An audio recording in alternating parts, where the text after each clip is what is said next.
I was going to record this not only in case you miss details and come back later, I'd like that. and secondly, so that if there's a piece that we can use in a video presentation or something. Okay. And does anybody have a grave reservation about what you say being recorded? I know some things about him I wouldn't know. Well, we all do. I'm okay.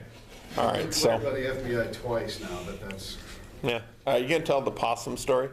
Well, you have to Pop. I'll tell, tell them the possible. you'll tell me if you don't want it told, okay? We didn't Or want I'll be using my own judgment. Yeah. Okay? So, anything's fair. I'm Jeff Ingram, by the way. I don't know. I'm Jeff. I'm sorry. Del. Met you before, but Nice to meet you. not recently. And Thanks for agreeing to do this. Yeah. It's awesome. My pleasure. Cheryl said. do you need a pen or something? No, no, no. You're the man of the hour. Do you have a pen to write? Do you have a pen? I've got a pen. Okay. All right. So, yeah. Well, should we just get going? Yep. Yep. Yeah, let me tell you, I've known Jim very, very well. But I don't know what he was like as a teacher, or what his personality was with students. I can kind of imagine. But so what I want to do today, because I'm going to talk 12 to 15 minutes about him, I guess, or that day, or whatever it is. What was he like as a teacher? What was he like as a conductor? Any personal stories you have about him where he was very helpful to you? As a coach, maybe? Or or was he just like any other professor? Some of whom are not very helpful, some who are.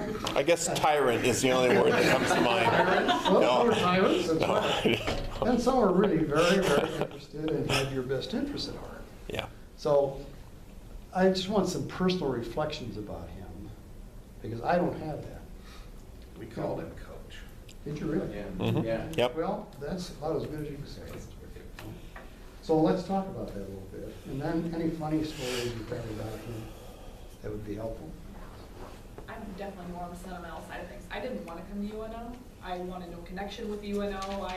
From growing up, I wanted to be at UNL and their marching Well, I'm band. not surprised. I know, because their marching band was just, it's massive and incredible, and it still is. Good. I've never had somebody fight so hard for me. Him and Dr. Janssen, Dr. Manson. Who are the other people? Dr. Janssen, Dr. Manson, Tim Janssen, Okay. fought very hard and invested even when I was in high school. Invited me to things and everything, and I never felt like I didn't belong. You mean after you came? Even before, Okay. invited me for campus visits. Actually, you kindly paid for my freshman year. Thank you very much. With the Weber Scholarship, and I would not be the person I am today without him in my life. And then he has continued to invest and would pull me into his office, and I would help him. I mean, he took a genuine interest in me and many others, many others. Like I am one of, at least, and the fact that he doesn't want a gift from this whole thing. Yeah. I think I said that, like, the first meeting I was at, I just think that's insane. And it's him, like, he is that humble nature, but Yeah. I don't know how we can't not give him anything. Like, he just invested so much of him Yeah. to this program. Well, he's got so much money now with his vocabulary.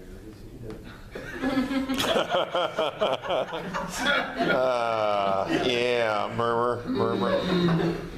But he had the best in heart for this program, for his students. It went beyond just a student-professor relationship. Like he was involved in our lives and Yeah. one of the very best for us. And when you say that that's still the way it is. It is. In what sense? I mean, what does he do? You see him occasionally? Occasionally, yeah. He was at my wedding. He actually conducted a band, like a reception band. Like, my dad surprised me, and through Dr. Zaker and Dr. Manson, I had a mini band come at our reception. I had no idea. Completely blew me off. Just caught me off guard. And I'm friends with him on Facebook. Like, it's just one of these things that he's very invested in my children, you know, and he met me over a decade ago and is still to this day involved in my life and my family's life. Yeah, great. So, That's one. That's what I want to hear. I want to tell you, I want to divert for just a moment. I have 11 grandchildren, and 7 of them live here. And this year, for the first time, one of them chose to come to UNLV. You know why they wanted to go down there? For football. And so the youngest one graduated from Papillion High School, and she was the top clarinetist to the principal chair in the Illinois Youth Symphony. And so Jim tried to recruit her very hard, and he just about had it made.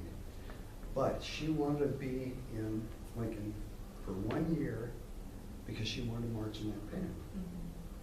So she went down there, and it's kind of funny, but it was also kind of sad. So she tried out and didn't make it. Because they only needed 2 clarinetists, and evidently, well, by her own admission, they were better than she was. So, you know, isn't that interesting? You plan your whole career around something like that, and it doesn't work, so we all get disappointments. but even down to the campus business, like it was like night and day. I was just a number.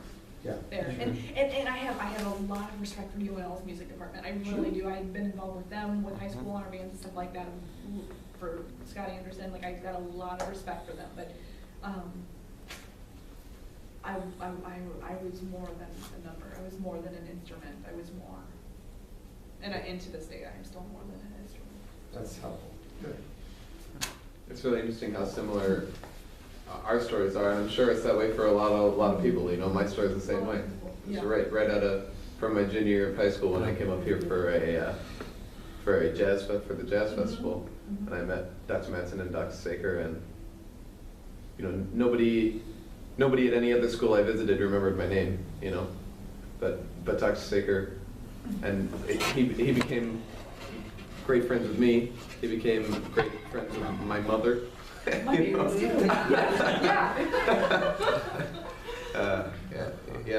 I didn't have a choice to make when I was trying to figure out where to go to school. I knew I was going to be here. That's good.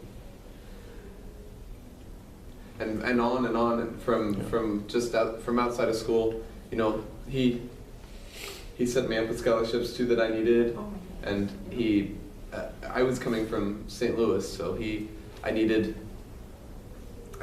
people to help me, and he was always there for me and set me up with the people I needed to meet. And I worked on his farm for lots of years, and he gave me conducting lesson after conducting lesson. After the class was over, he was giving me dozens of conducting lessons.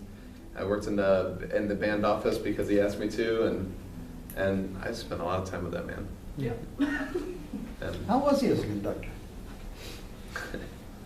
how do you mean? Was he good as a conductor? He's got a way that I wish I could channel as a band teacher myself. He's very calm on the podium and very conservative in his motions, and I am not.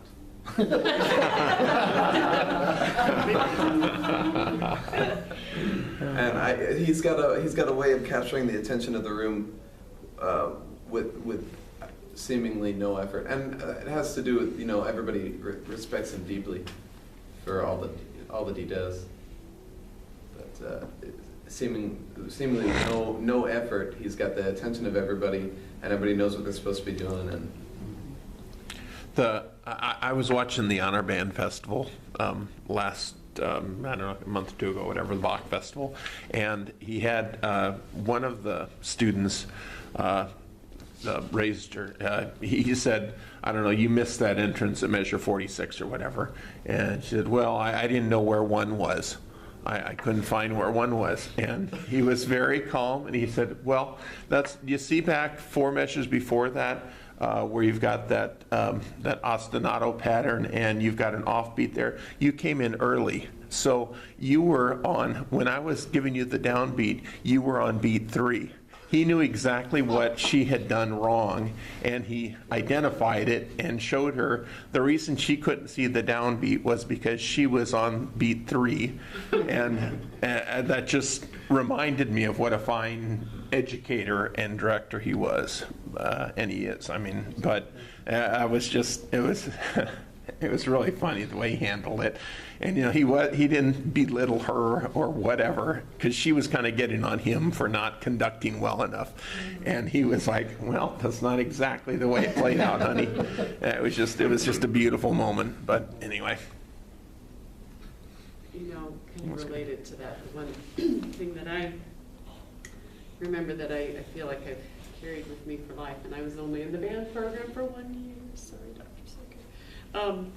But I came as a clarinetist, and same thing, he recruited from my senior year, junior year, and came to honor band as a high school student, and followed through, and like you said, knew the names, and still to this day, he, of course he knows Barb and my sister, but my parents and my brother, he's always asking me how he's doing. He's a trumpet player. And, he knows my children's names, and just an amazing man. But the one thing I really, many things I love about Dr. Saker, but I went on to grad school down in Arizona, and then went on to teach community college for a number of years. And something that I feel like I really learned from Dr. Saker, not that I was skilled at it like him, but his rapport with the students, I think, is just, unmatched.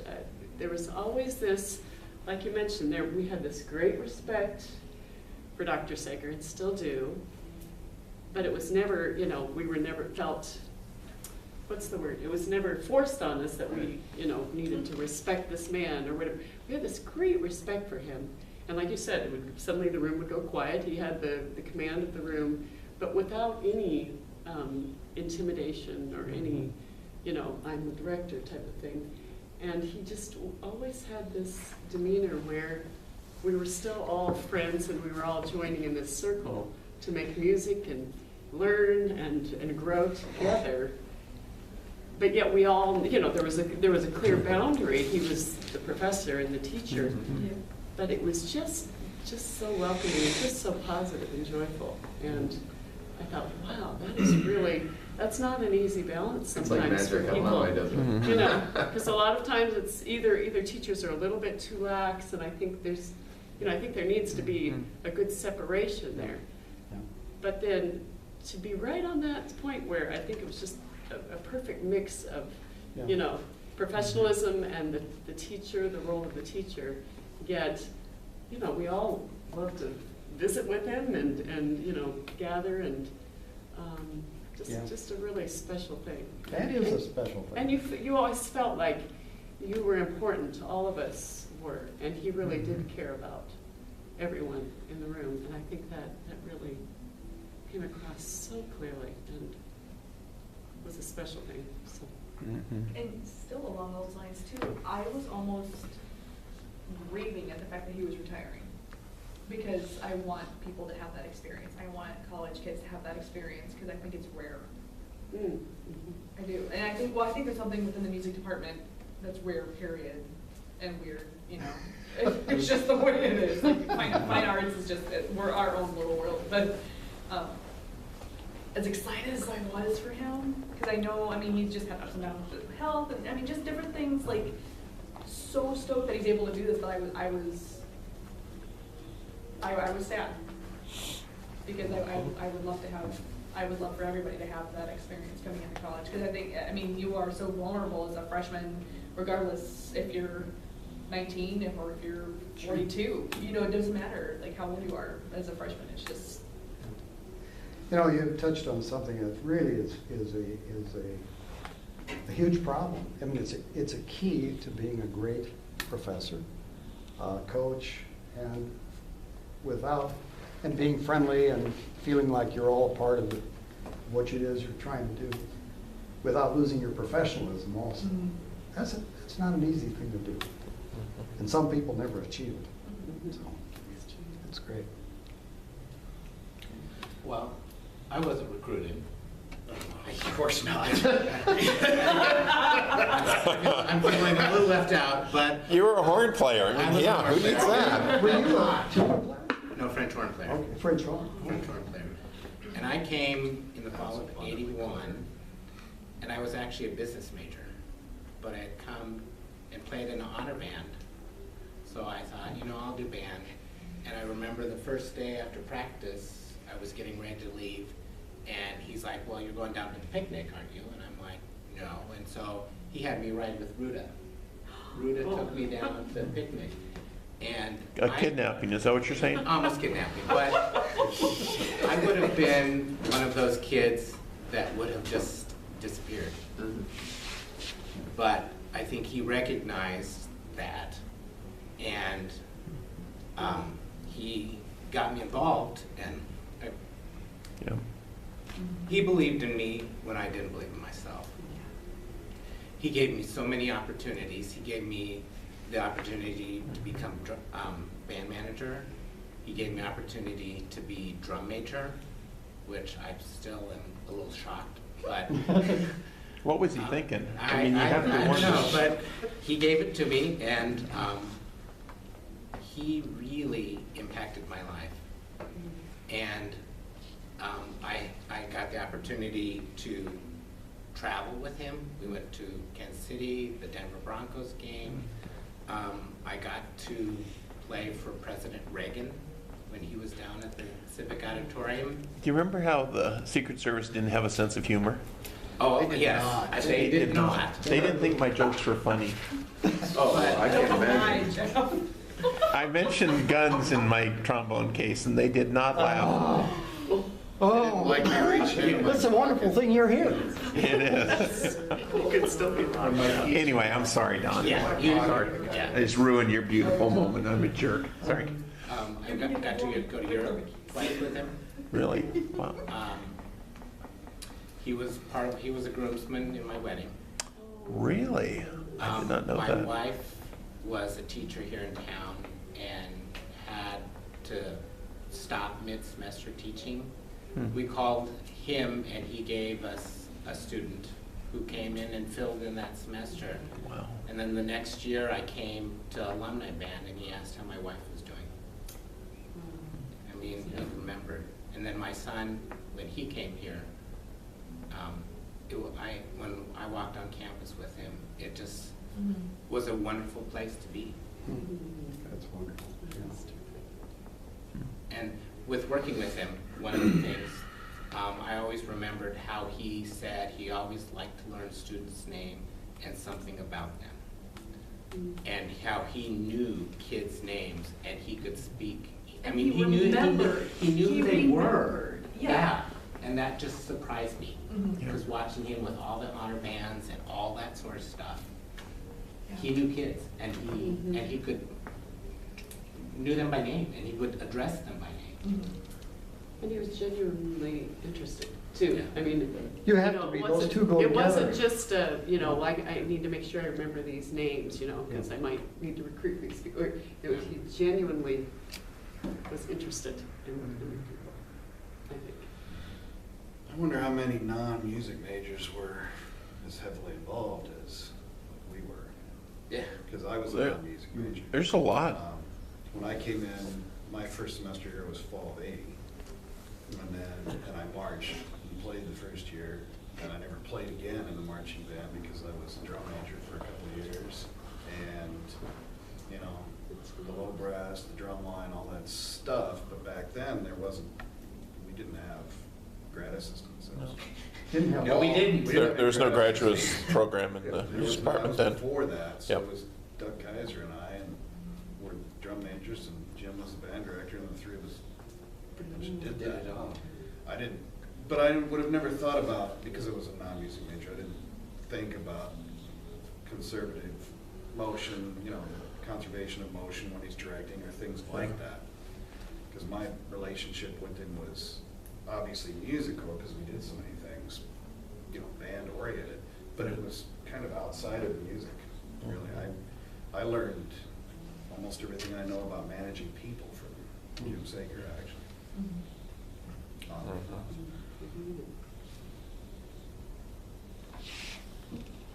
Then I still use that Sure. today. Sure, yeah.